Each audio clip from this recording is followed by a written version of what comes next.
Assalamualaikum warahmatullahi wabarakatuh. Alhamdulillahirabbil alamin. Asyhadu an la ilaha illallah wa asyhadu anna Muhammadan abduhu wa rasuluh sallallahu alaihi wasallam wa ala alihi wa ashabihi amma ba'da. Bapak Ibu yang dirahmati Allah, calon-calon tamunya Allah. Kembali di sini saya akan membacakan beberapa pertanyaan yang masuk ke kolom komentar. Dan hal ini berkaitan dengan pelaksanaan ibadah umroh. Insya Allah akan menambah wawasan khususnya untuk Bapak Ibu yang akan melaksanakan ibadah umroh. Yang pertama, pertanyaan datang dari Handoko, Jember. Pertanyaannya langsung saja, apakah boleh biaya keberangkatan umroh hutang dulu ke bank syariah? Apakah boleh biaya keberangkatan umroh hutang dulu ke bank syariah? Abah menjawab, ya, bukan berarti tidak boleh. Tetapi jawaban yang tepat itu adalah, pada saat seseorang ingin melaksanakan ibadah umroh, dalilnya itu adalah bagi orang yang sudah mampu. Mampu ilmunya, mampu bekalnya, mampu biayanya. Apabila orang tersebut belum mampu bekalnya, belum mampu biayanya, maka Abah sarankan supaya mempersiapkan diri dengan cara yang pertama, niat yang kuat di dalam hatinya. Itu yang pertama. Kemudian yang kedua, yaitu silahkan sisihkan rezeki yang Allah berikan kepada Bapak Ibu untuk disisihkan untuk menabung. Dan diusahakan tabungannya tabungan yang khusus, ya, diniatkan untuk melaksanakan ibadah umroh. Yang terakhir, yang ketiga, silahkan memperbanyak doa kepada Allah. Silahkan bangun malam, sholat tahajud, sholat hajat, dan di sepertiga malam yang akhir, silahkan memperbanyak doa kepada Allah agar cita-citanya, keinginannya untuk umroh bisa terlaksana. Itu saran Abah yang terbaik. Kenapa? Karena yang namanya ibadah haji maupun ibadah umroh itu bagi orang-orang yang mampu bekalnya. Kalau belum mampu, ya diusahakan berusaha mampu. Hanya saja usaha mampu di sini adalah jangan sampai hutang pinjam. Abah sarankan seperti itu supaya tidak memberatkan. Kalau Bapak Ibu ada keinginan untuk umroh, tapi kemampuan biayanya belum ada, ya sabar dulu. Silahkan banyak doa, kemudian tadi usahakan supaya bisa menabung. Itu yang tepat. Ya, supaya apa? Supaya pada saat melaksanakan ibadah umrohnya, rasanya tenang. Dan sesuai dengan dalilnya. Kalau belum mampu, ya belum berkewajiban. Ya, seperti itu. Jadi, tetap Abah sarankan, ya, hindari untuk hutang pinjam pada saat seseorang akan melaksanakan ibadah umroh. Lebih baik, niatkan di dalam hatinya yang kuat, kemudian menabung dan perbanyak doa kepada Allah. Itu saran Abah. Yang kedua. Yang kedua dari @Kimong Tukiani. Langsung saja ke pertanyaannya, Pak Yai mau tanya, monggo silahkan. Apakah harus bawa uang real? Nah, ini pada saat akan umroh, Abah sarankan harus membawa uang real. Hanya saja, umpamanya seseorang itu membawa uang real, diusahakan juga membawa uang rupiah. Tujuannya apa? Tujuannya apabila uang realnya habis, nah, uang rupiahnya bisa dipergunakan. Atau pada saat kepulangan dari bandara, umpamanya dibutuhkan, ya, untuk, ya, membeli makanan, untuk ongkos dan lain sebagainya, sudah tersedia uang rupiah. Baik itu pada saat berangkat maupun kepulangannya pada saat di bandara umpamanya. Berarti kesimpulannya, selain silahkan Bapak Ibu membawa uang real, usahakan, ya, 20% itu uang rupiah. Jadi umpama 80% uang real, 20%-nya uang rupiah. Tetap harus dibawa rupiah juga, ya. Kemudian yang ketiga dari Said Muhammad Darlin.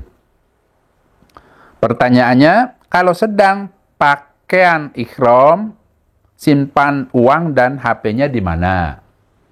Jawabannya adalah untuk laki-laki. Pada saat sedang berihram dan akan melaksanakan umpama tawaf maupun sa'i, apabila dia bersama istrinya, bersama keluarganya, alangkah baiknya uangnya dititipkan. Ya, titipkan, ya sekitar 80% titipkan tuh, umpama ke istri, dan istrinya itu supaya memakai kaos dalam yang ada kantong depannya. Uangnya simpan di situ, insya Allah aman.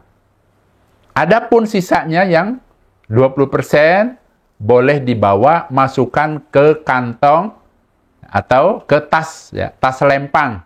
Yang ini kita bicara laki-laki. Kalau wanita kan pakaiannya bebas.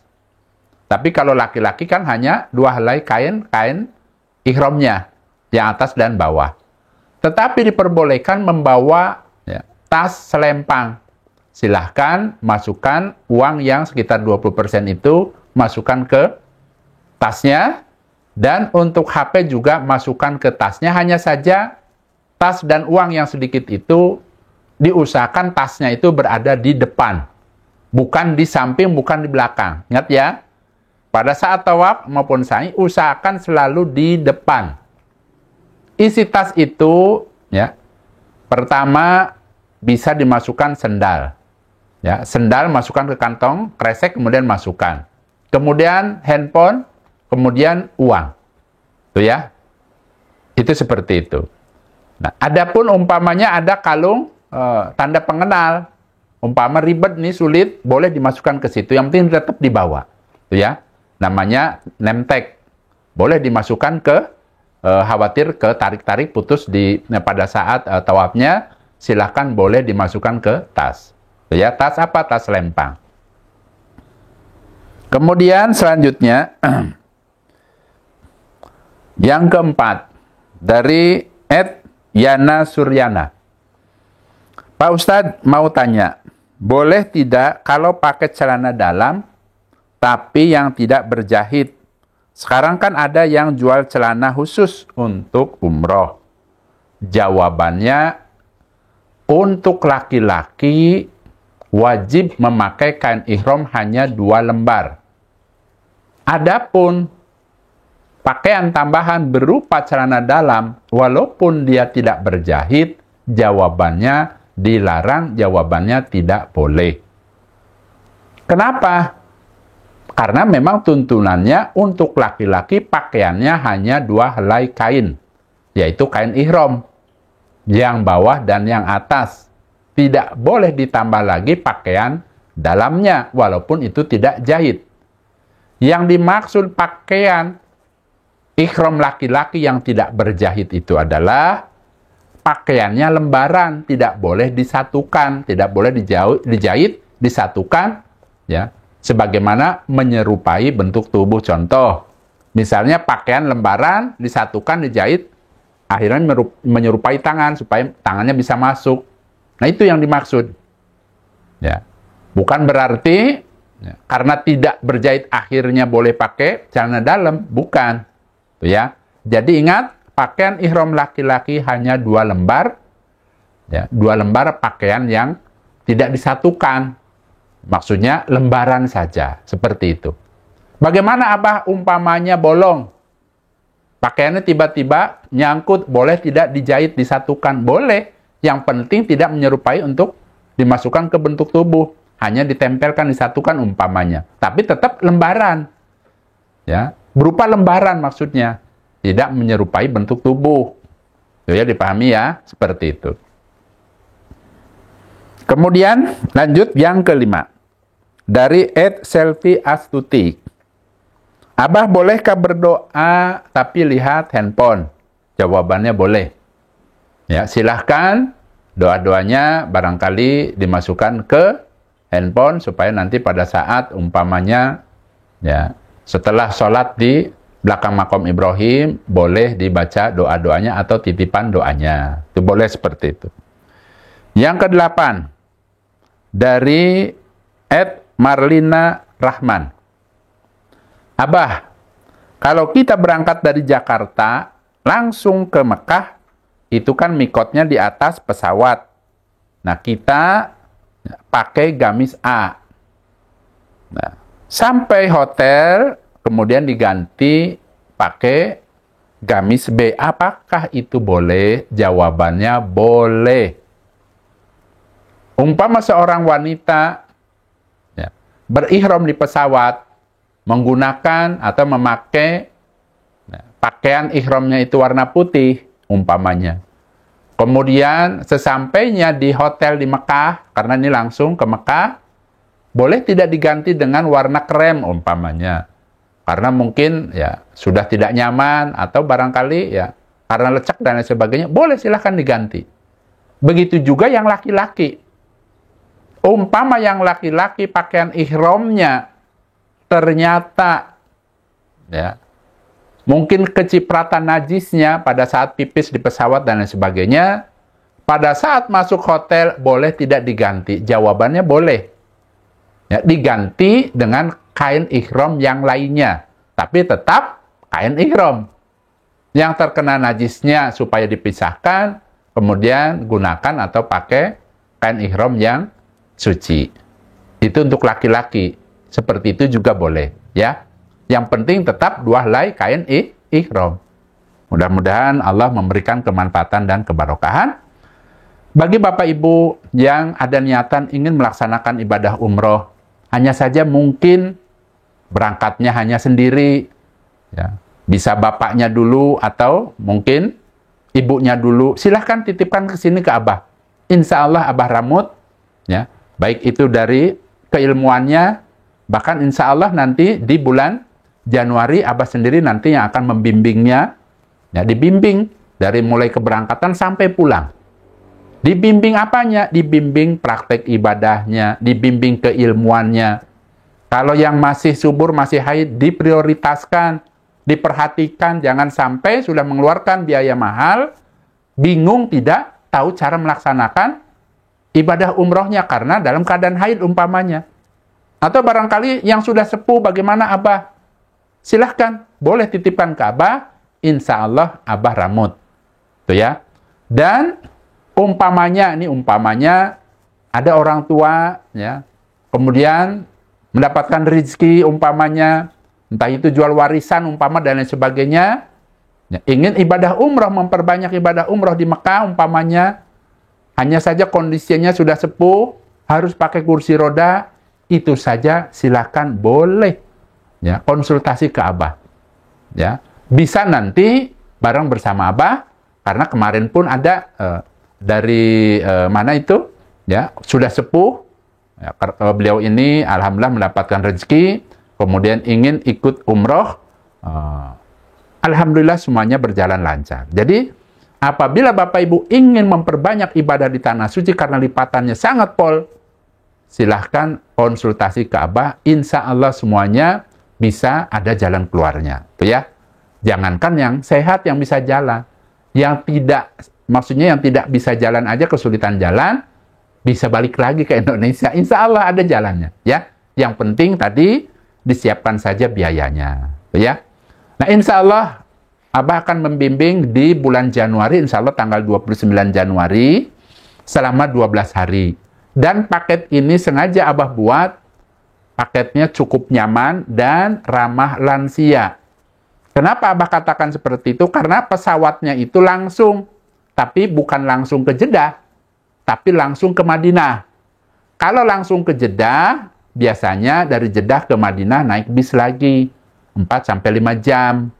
Nah ini supaya tidak naik bis lagi, langsung saja pesawatnya ke Madinah. Tuh ya, jadi lebih nyaman. Yang kedua, ya, kenapa dikatakan nyaman dan ramah lansia? Nanti pada saat umrohnya dari Madinah ke Mekah menggunakan kereta cepat, tuh ya. Nah, kemudian lamanya berapa hari? 12 hari. Hotelnya di Madinah, itu nama hotelnya Jauharat Al Rasyid yang kemarin bulan Oktober Abah tempati bersama rombongan.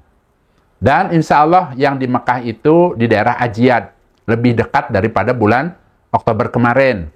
Ya, nama hotelnya Hotel Snud. Insya Allah di situ. Dan bagi Bapak Ibu yang mungkin ada keraguan, karena mungkin tempat tinggalnya jauh, di sini Abah tekankan. Pada saat Bapak Ibu melihat video ini, berarti Bapak Ibu sudah pas ketemu dengan orang yang pas. Kenapa Abah katakan seperti itu?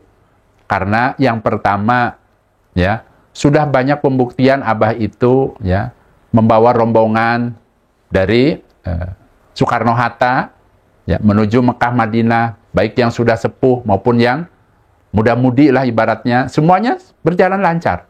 Banyak video-videonya. Itu sebagai bukti. Baik itu di YouTube, atau mungkin Bapak Ibu yang punya TikTok, silahkan dibuka TikToknya, namanya Abah Jojo Umroh. Yang punya Instagram, juga ada di situ, Abah Jojo Umroh, dibuka. Tujuannya adalah supaya Bapak Ibu merasa yakin apa yang saya sampaikan, apa yang saya lakukan itu ada pembuktiannya. Dan juga ada testimoni dari orang-orang yang pernah ikut umroh bersama Abah. Tidak perlu ragu lagi. Mudah-mudahan ya, dengan ajakan Abah ini, hati Bapak Ibu merasa tenang, merasa nyaman, dan mudah-mudahan Allah memberikan kemanfaatan dan kebarokahan. Kapan lagi Bapak Ibu? Ya, apalagi usia sudah sepuh, sudah pensiun. Ya, tidak usah memikirkan yang berat-berat. Pasrah kepada Allah. Kalau memang Bapak Ibu sudah nyaman, sudah melihat fakta-fakta bahwa Abah ini sering tadi ya mengajak para jamaahnya dan lain sebagainya, kurang apa lagi? Niatkan, saya ingin ibadah ya Allah, dan silahkan supaya berprasangka yang baik kepada Abah dan juga berprasangka baik kepada Allah. Insya Allah berjalan aman, selamat, lancar, dan barokah. Baik Bapak Ibu, itu saja. Mudah-mudahan sedikit informasi ini bisa menambah wawasan untuk Bapak Ibu yang akan melaksanakan ibadah umrah. Abah pamit. Wassalamualaikum warahmatullahi wabarakatuh.